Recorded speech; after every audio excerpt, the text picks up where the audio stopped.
Hello, everybody. Welcome to the Yoga Therapy Hour. Today, I'm going to do a solo episode. I do these every once in a while.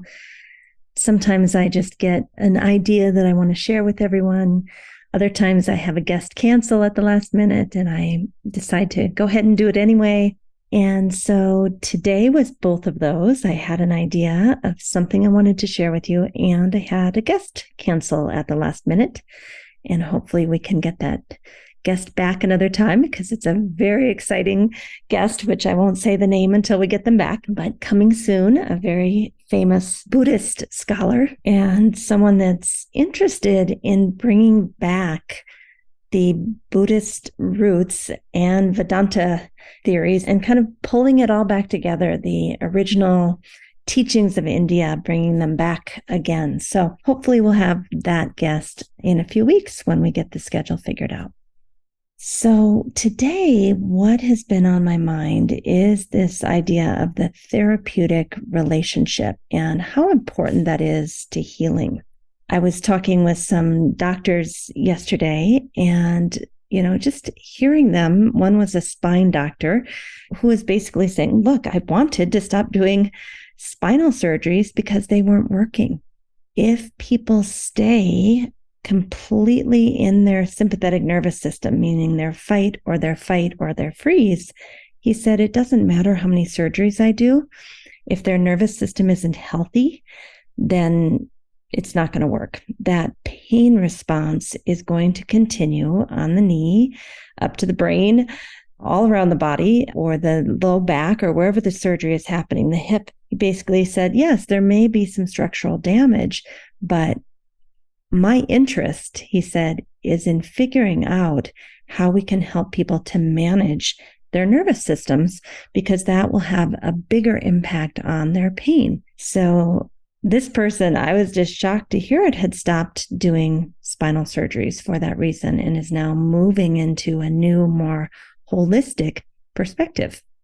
So with these thoughts in mind, I really had this idea that how is it we can help people to kind of reprogram their nervous system? And in fact, in our yoga therapy training program, I can always tell who the people are that are going to be a really successful yoga therapist, both just doing great work in the world, but even running a business and getting people to come to them, because it is the people who have learned to manage their own nervous system, their own anxiety, their own depression, their own traumas and triggers, that if their nervous system, meaning my students, is not in balance, it's almost like it repels people. And, we have this thing called neuroception, which is kind of the deep underlying part of my nervous system and the deep underlying part of your nervous system are talking to one another through the neuroception. And when we are in flight, fight, or freeze, we basically, our neuroception is telling someone else, it's not safe here. So when people ask, why does it take so long to become a yoga therapist? It's over 1,000 hours. And why does it take over 2.5 years? That seems like a lot of time. Could I just do all the classes in 6 months and be done with it? I say, actually, no, we can't do that because it's going to take a couple of years for us to reprogram our nervous systems. And even the people who come in pretty emotionally stable and pretty safe in their nervous system, even they can see big, big improvements in basically how they show up in the world over a couple of year period. And through the teachings, you can't help but take a yoga therapy program where we're talking about how to regulate the nervous system for 2.5 years. It just happens. You don't even have to try. Just as being part of the course and being in a sangha where the nervous systems are stable, the leadership hopefully is stable, and just being around good people, talking about amazing concepts that we all love so much, doing the practices daily, having a personal mentor that helps you through your hard times. It's all of it. That whole process of becoming a certified yoga therapist through the IAYT, all of it is really part of the reprogramming. And I think we have to be really careful We have people, and I've seen in other programs that people are coming for the information. I put that in air quotes. And those are the people that aren't taking in the teachings and applying them and actually coming out the other side with a strong, stable nervous system that they can then share with others. If we just go at it from, I just need to check off these boxes, memorize this information, get my certificate, so then I can go work in a hospital, it doesn't work. And I think this is one of the really beautiful things about the journey of becoming a yoga therapist, that not only up until the time you get your certificate of completion, but ongoing, there is an emphasis on stabilizing the nervous system, being safe in your own neuroception. And we even have it in our code of conduct that if you are not well, that it is time to take a break and get yourself well before you can continue on as a yoga therapist. And I know a lot of different health professions say this type of thing, but for the most part, I think we as yoga therapists, we're teaching about this all day long. And I think it gives us a lot of food for thought, a lot of reflection to say, am I really okay? Am I fit to help others balance their neuroception? Is my neuroception going to be safe in sharing with others and making them feel safe? Welcome to the Yoga Therapy Hour. My name is Amy Wheeler, and I'm your host. The Yoga Therapy Hour is here to support you on your mental, emotional, and spiritual journey. We talk about things like nervous system regulation, spiritual connection, how to be more involved in your community, how to communicate well, how to manage your mental health. There are so many things that we are excited to share with you in Season 5 of the Yoga Therapy Hour podcast, and we hope that you will share it with your friends, family, colleagues. All right, let's get into today's episode.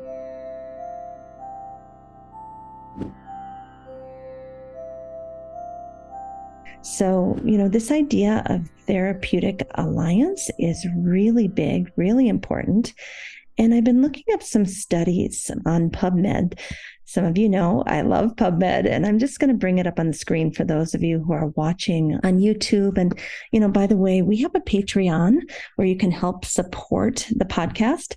And we always put the video episodes up on Patreon for a few months before they go to YouTube. And so if you want to see these things, you have to either go to Patreon, or maybe in a few months you can see it on YouTube. All right. So the one that I have pulled up is called Conceptualization of the Therapeutic Alliance in Physiotherapy. Is it adequate? And, we don't have a lot of studies on yoga therapy per se. So we lean into psychology to see what they're doing. We lean into physiotherapy to see what they're doing. I like this article because it's from 2020. So it's a pretty new article. And so what I want to point out in this one is the themes that they came up with. They went through 14 articles and kind of did a qualitative analysis to figure out what makes up the therapeutic relationship. And what they found, and I think we as yoga therapists would agree with this, is that you need to be able to truly see the person, see their authentic self, to allow them to be who they are without trying to change them or shape them or mold them. So really things like active listening, paraphrasing back so they can hear what they just said, hear it back. It's a very powerful technique that's underused, I think. Really trying to see that person for who they are, not who we want them to be. We may be the only person in their life that lets them be exactly who they want to be. And that's powerful. Another theme that came out of these 14 articles was sharing the journey. So much of life is about getting to that final destination. When I get the degree, when I find my life partner, when I move to XYZ, it's always when the next thing is going to happen. What about sharing the journey here and now? What's going on in your life in this moment? How are you feeling? How is that manifesting in your body, your breath? What kind of thoughts are you having about right now? Not the past, not the future, but let's talk about your journey. Another one that they found in these 14 articles, kind of a sub-theme for the Therapeutic Alliance, is communication. In our yoga therapy program, we teach you nonviolent communication, which is all about finding the needs underneath the words. I think we can't trust words. I think people want to show up a certain way, and so they say things that they think will sound nice, but what are the real needs underneath those words? And when we can get to the needs and communicate about the needs, we're going to have a much deeper relationship than just kind of staying on the surface and exchanging, either combating each other or exchanging niceties. It doesn't matter. Let's really get down to the bottom of it and say, what is it that you're needing from me?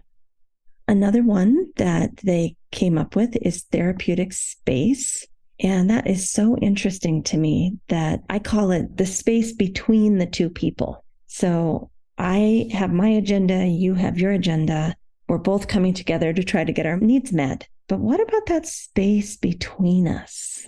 That's a really interesting concept, that there's a third entity that's not you, that's not me, that is the kind of mixing bowl of us together. And I think every relationship has that, all the way from superficial to complex therapeutic relationship. It doesn't matter. There is something in that space between us that hopefully we are committed to working on together. Another theme of the 14 articles that they use to study the Therapeutic Alliance is fostering autonomy. So it's not a dependency. It's not, you're going to come to me when you're suffering and I'm going to fix it for you. And then you're going to go out and try again and you're going to suffer some more and come back and I'm going to fix it for you. It is so yogic to say that the whole goal is for you to be able to care for your nervous system, your mind, your body. I might be able to help you learn how to do that over time. But the end game is that you don't need me anymore. That's the end game. And that is a very yogic concept. It goes all the way back to Yoga Sutra, chapter 1, verse 3. The sutra is like, hey, the whole goal of this journey that we're on together is to help you find your true nature, your svarupe, find your inner light that's unique to only you. And so nobody can do that work for us. We have to go inward. We have to learn to be autonomous. And I'm going to share an entire kind of thing with you today called the Kavaca. As TKV Deskachar says, yoga is relationship. It goes to the heart of this, to fostering autonomy. And then a couple of other sub-themes that they came up with were being giving or generous of self. As the therapist, we would be generous in giving. We would legitimize the client's or patient's experience. So we would believe them. We would accept their experience as true, even if it were different than our own. And we would honor that and know that for them, that is truth. And therefore, that's the facts that we're working with in this case.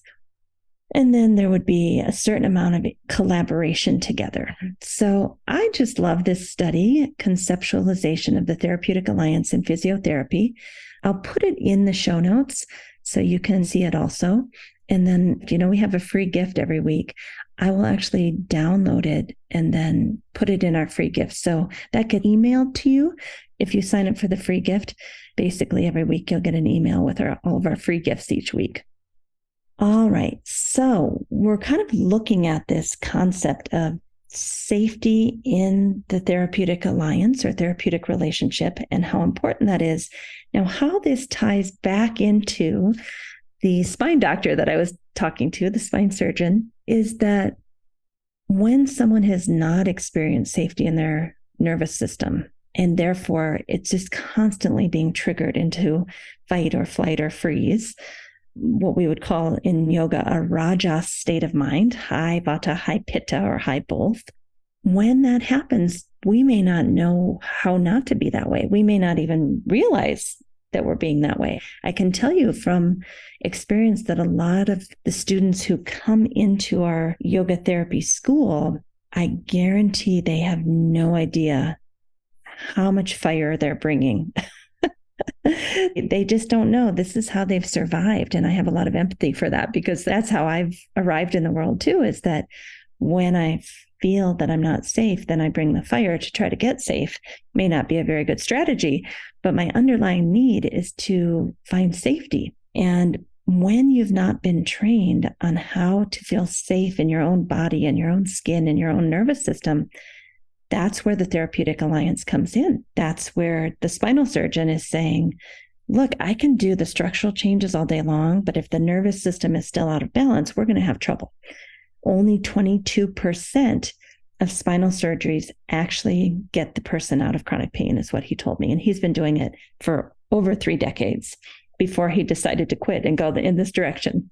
So we as yoga therapists and a lot of other healers out there, it is our job to figure out how to bring our mind into balance, into a sattvic state, how to bring our nervous system into a safe, stable, balanced place, so that we can teach the nervous system of our clients how to be that way. It's a feeling, it's a sensation. It's not that the client walks in and you say, I'm going to create a safe space and I'm going to let you be looking at the door and I'm going to make sure that your chair is just this way. And I'm going to, basically set up the room to be safe. I mean, it's okay. It's okay. I'm not saying those things are wrong, but the deeper work is work on yourself as a therapist or whatever kind of healer you are. I think this even goes to parenting. I think it goes to being a spouse or a partner of someone, that if we show up with a strong, stable, sattvic nervous system, the healing will happen, because the sensations that the other person feels, the neuroception at that deep level of nervous system sensing, is going to feel completely different. And no amount of sugary, smiling, kind of frosting on top of a cake that isn't well, it's not going to work. We've all been there, where someone has a smile on their face and they're talking nicely, but they are seething in anger underneath. Your nervous system does not feel safe. It actually feels quite confused. Like, wait a minute, this doesn't feel good. I don't know what's going on here. I see a smile. I hear these nice words. They're touching me on the shoulder, doing all the things to try to feel connected to me, but I don't feel safe, right? That's your deep nervous system saying, this person actually has not been able to soothe and calm their nervous system. Now, what's interesting to me about this is how many of us that go into the healing arts, whatever those arts are for you, we come from a place of trauma. We, on our life journey, have had a lot of trauma. And therefore, we have spent decades and decades figuring out our own trauma, having realizations, sharing those realizations with people, attracting other people that have also had a lot of trauma, and basically maybe even getting re-traumatized by the other people, our clients. This goes right back to, what are we doing to heal our own nervous system? What are we doing to come into that state of balance each and every single day? For me, yoga therapy, it can be physical, it can be mental, but actually it's about the nervous system.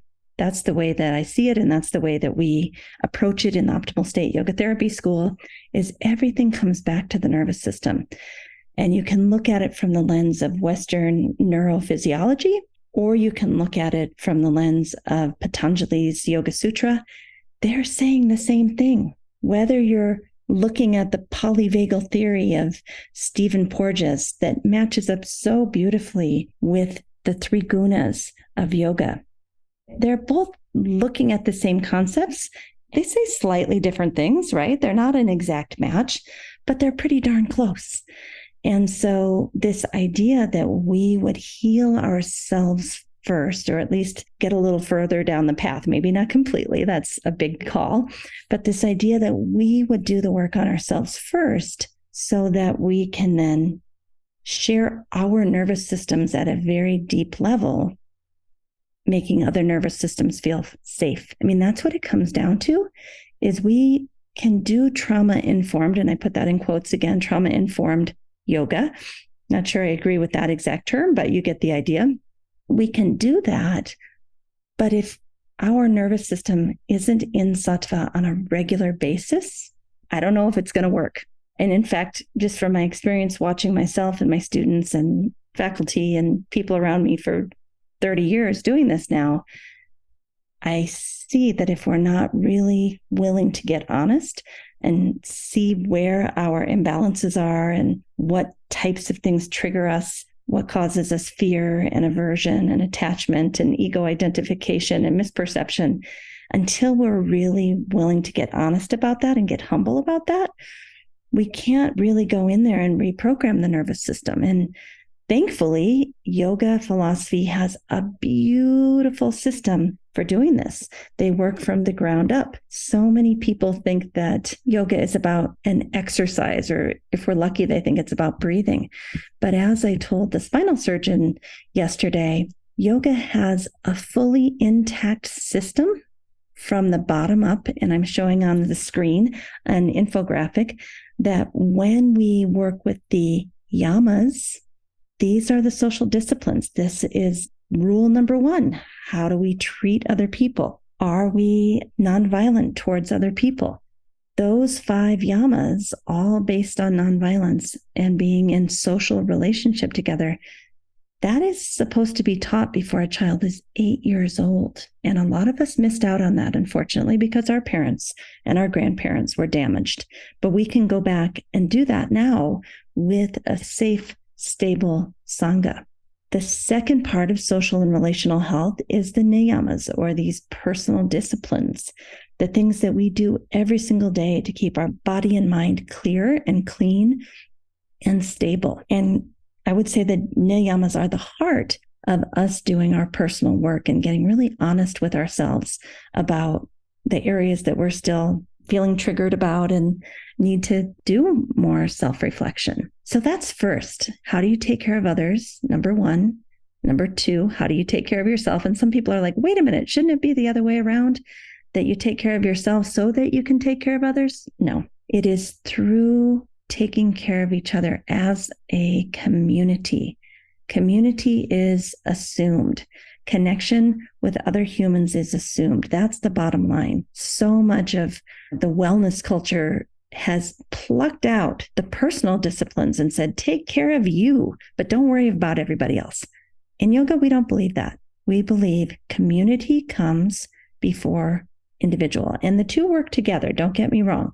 We have to do our own work on ourselves to be healthy in community, but we are not going to do what a lot of people in the recent wellness culture are doing.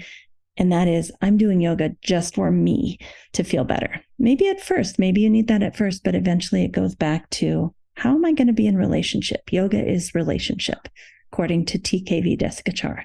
Then the next step on the ladder is to do the asanas, or the postures, and the pranayama, the regulated breathing. And I would say this is the heart of hatha yoga, the heart of taking care of our own nervous systems. Assuming we're in good community and we're doing our personal disciplines, then we start to really fine-tune the nervous system and work on our ability to have that neuroception where we're putting out a safe signal as opposed to fearful signal to everyone around us. And that's where the therapeutic alliance comes in, that I'm safe inside me, and therefore I can share it with you. And you're going to feel it. You're going to feel who's safe and who's unsafe.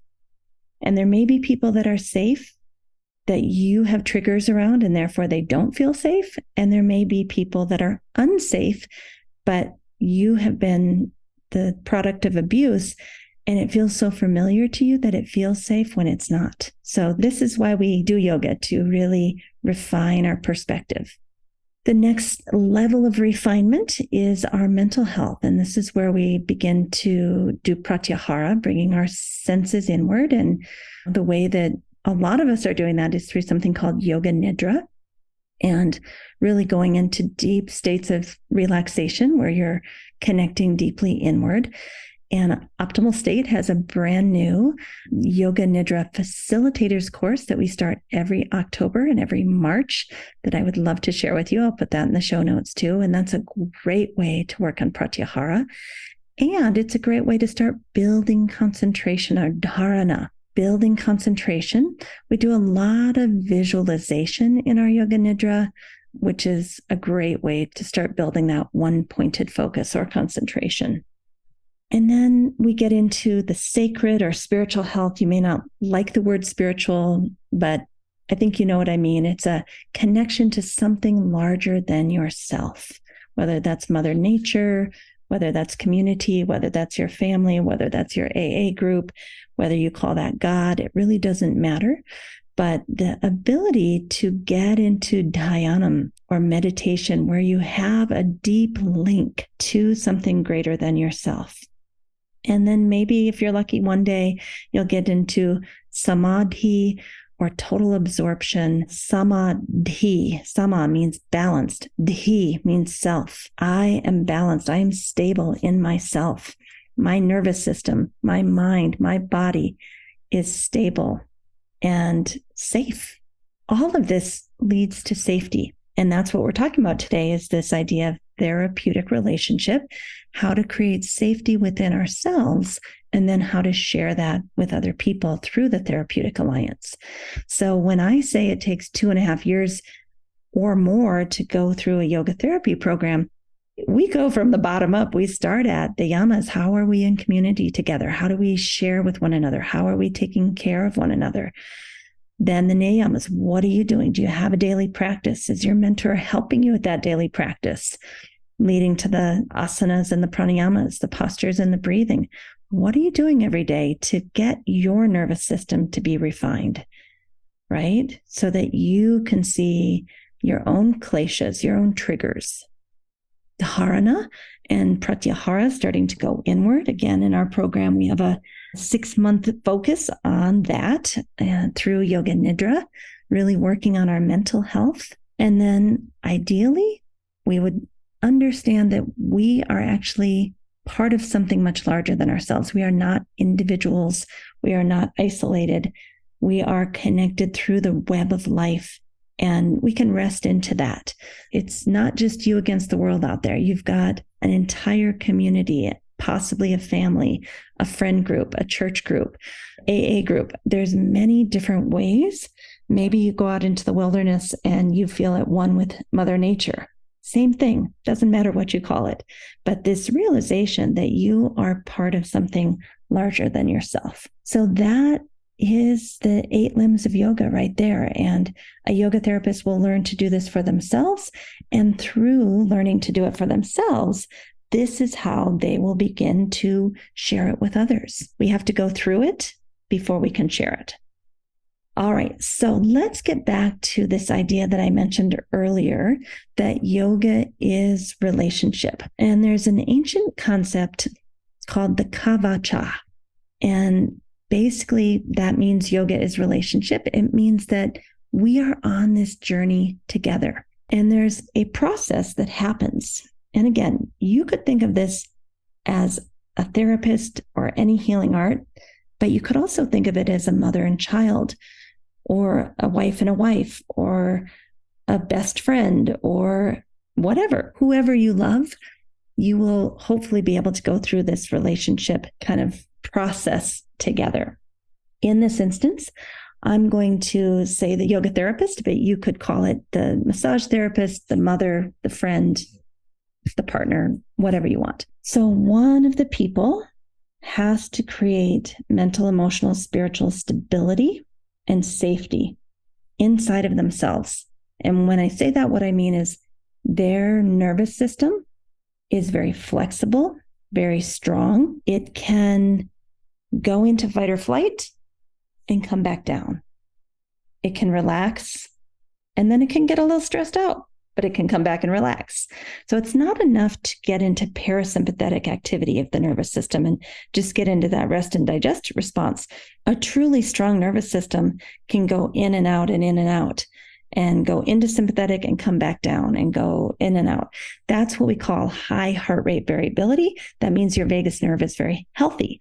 If you go in to sympathetic nervous system activity through wanting to fight somebody or wanting to run away from somebody or freezing up like an ice cube and not being able to move or think, all of that will tell you that you got stuck in your sympathetic nervous system. You were not able to get back down. I've had sometimes where I get stuck up there for a couple of days, which is so miserable. I would argue that some people are up there for weeks, months, or years, unfortunately. But if you cannot get back out, that means your heart rate variability is lower, and that means your vagal tone is not great. So we as yoga therapists, we're helping you to learn how to go in and out and in and out. And of course, we as yoga therapists have to be able to have a strong, healthy nervous system first to be able to show someone else how to do that. So again, that's why we have this 2.5-year program to help us do that process. So it's through this daily practice, and that goes back to the 8 limbs of yoga. It's through your social relationships that you're practicing, through your personal disciplines that you're practicing, through your daily postures and breath work that you're practicing, maybe through your yoga nidra for pratyahara that you're getting your nervous system in balance, and then hopefully going into states of meditation. That's how we balance the nervous system. It's a thousands of year old science and art that helps us do that. Now, in addition, it's very helpful if you have a mentor, someone who has already established a strong, stable nervous system that's sharing theirs with you so you can feel it. So that mentorship, and it needs to be one-on-one, I'm sorry to say. There is something called a sangha or a community, and that can be group. And if you have enough people in that group that have a strong, stable nervous system, that can be profound. But I believe there's also not a substitute for having a person in your life that is strong and stable and has high heart rate variability, high vagal tone, and they can basically move in and out of these challenging states with you. So that's number one, is one of the people has to have this already and be willing to share it with the person who maybe doesn't have a strong, stable nervous system yet. So we have this thing called co-regulation in the Therapeutic Alliance, where the caretaker, whether that's the mother or the partner that's figured it out or the yoga therapist, doesn't matter. The caretaker is going to stay strong. They can go in and out of sympathetic and parasympathetic with ease. They can recover quickly. If things get really kind of outrageous with your child or your spouse or whoever, one of the people can come back into balance pretty easily. The second person that has not yet learned how to do this, they are going to start to learn to co-regulate with the stable nervous system and the stable mind. The person with the stable nervous system and stable mind is going to have good boundaries, good communication, and loving kindness, and they're going to be very patient as the care seeker wobbles around and freaks out and over and over and over and over. I mean, like I said, for us in our program, it takes about 2.5 years to train a nervous system to be that strong that they'll be able to be the caretaker. So I picture it kind of like, a kite up in the sky where there's a lot of wind. It's kind of flapping all over the place. It's going crazy. You're holding onto that string for dear life. The kite is like the care seeker. You, if you're the caretaker, you're down here holding steady onto the bottom of the kite, watching it fly around up there and not taking it personally. That's the thing. When someone has out of balance nervous system, what we call rajas, it needs to have a stable tie at the bottom, and you can't take it personally. Now, when the yoga therapist and the care seekers start to feel safe together, and I listed all those qualities of the therapeutic relationship from that physiotherapy study, that's important. Just to review, they are seeing the person for who they are, sharing the journey together, not just the destination, but the journey, communication, giving good space to the relationship, and fostering autonomy in the person who's needing support, being giving and generous, legitimizing their experience, and having some collaboration on this task together of stabilizing their nervous system. So over time, the co-regulation, session after session, day after day, the responsibility for each person's nervous system is gradually handed over. Meaning, okay, you're getting strong, you're stable, your heart rate variability is now working, your vagal tone is now working. You're ready to take over your own nervous system. You don't need me to co-regulate with you. You can come back and get some juice once in a while, but in general, you've got this. You know how to do this for yourself. You know the daily practices that help you. You understand who you should and shouldn't hang out with. You understand how to create a lifestyle that's going to help you, which breathing techniques work for you, which postures work for you, which yoga nidras work for you. You got it covered. And you can come to check in because we care about one another. Yoga is relationship, but basically you know how to do this for yourself. The care seeker is able to self-regulate and feel safe within themselves. And when they get dysregulated, they know how to get back. They can check in with the mentor and the teachings and the Sangha to help them get back on track, especially if they have a mighty blow that takes them out. But for the most part, 80 to 90%, they can do it on their own. Now, the very final step is that the person who has now learned to balance their own nervous system, they become the caregiver. They do it for someone else. Professionally or personally, they now have a stable nervous system that they can share with someone else. That, my friends, is how yoga therapy is going to help heal the world. And I don't want you to think for a minute that what we are doing is a luxury, that it's not important, that it's only available to some people in the world. Yoga is thousands of years old, and we've been given this beautiful system that is based on the Therapeutic Alliance, based on regulation of our nervous systems. And through that, we create world peace, peace within ourselves, peace within our relationship, and peace in humanity. So I am so pleased to have been able to offer this chat to you today, the things that are going through my mind, why yoga therapy matters to me. But I think this concept is applicable to so many of the healing arts and even our personal relationships. And if you don't have a strong, stable nervous system, we want you to start learning how to do that. We've got so many resources. We've got a free 12-day yoga nidra course. We've got a free ebook. We've got a free app. Our app is actually looking remarkable. It is going to be ready very soon. We've been working so hard on it. And that is going to be a feedback tool to help you regulate all day long. The Optimal State app for both iPhone and Android. So we have a lot of free tools. And then, of course, we have trainings, but just those free tools that I mentioned are a really great way to get started. And I'll put those in the show notes. All right, everybody, have a great week. Thanks for listening, and we will talk soon. A special thank you to our team here at Optimal State. We are truly a global family. George Mantuan, one of our executive producers. Adam Satchel, senior media producer and sound engineer from the Philippines. Krishna Panchal, a producer from Canada. Modupe Abdullahi, who does the show notes and is an editor for us from Nigeria.